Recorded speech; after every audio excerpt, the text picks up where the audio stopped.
तीन प्रकार के होते हैं, पार्टिसिपल, जीरंड, इन्फिनिटिव। इन्हें डबल पार्ट्स ऑफ स्पीच भी कहते हैं। आज हम लोग पार्टिसिपल सीखेंगे।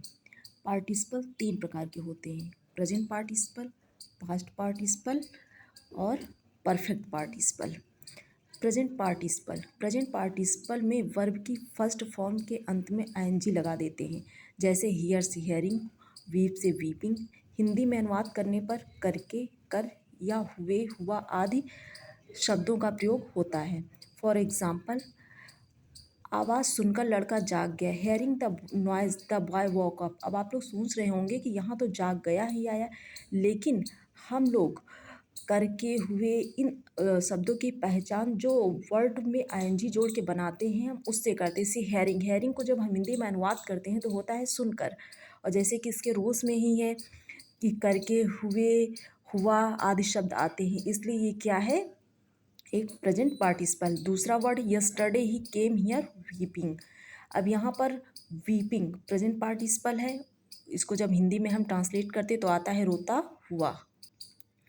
पास्ट पार्टिसिपल में वर्ब की थर्ड फॉर्म लगाई जाती है, इससे पास्ट टेंस में कार्य पूर्ण हो चुका है होने के भाव प्रकट होता है। इसके अंत में प्रायः हुआ, हुए, हुई आदि लगा होता है।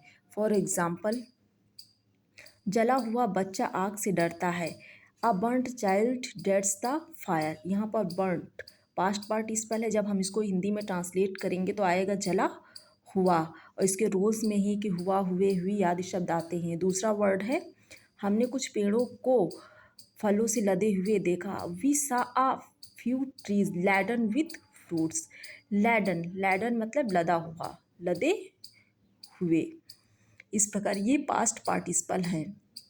परफेक्ट पार्टिसिपल में हैविंग के साथ वर्ब की थर्ड फॉर्म लगाई जाती है। हिंदी में इसका अनुवाद करने पर पश्चात या बाद में आता है। फॉर एग्जाम्पल, पत्र लिखने के बाद वह सो गया, having written the letter he went to bed. लिखने के पश्चात वो सो गया। ही केप्ट मी वेटिंग, इसमें वेटिंग का प्रयोग प्रेजेंट पार्टिसिपल की भांति हुआ है।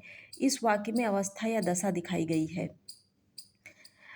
यदि भिन्न भिन्न प्रकार के वृक्षों के फल हैं तो फ्रूट्स का प्रयोग होता है, जैसे एक वृक्ष पर आम है, दूसरे पर अमरूद है। यदि सब वृक्षों पर एक ही प्रकार के फल हैं तो फ्रूट का प्रयोग होता है।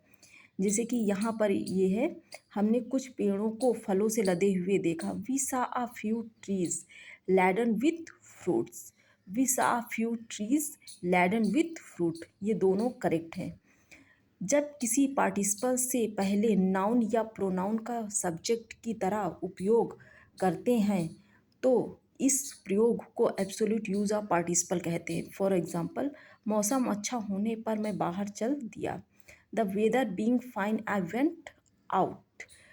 बीइंग प्रेजेंट पार्टिसिपल है, द वेदर नाउन है, इसलिए absolute use of present participle है। Thank you.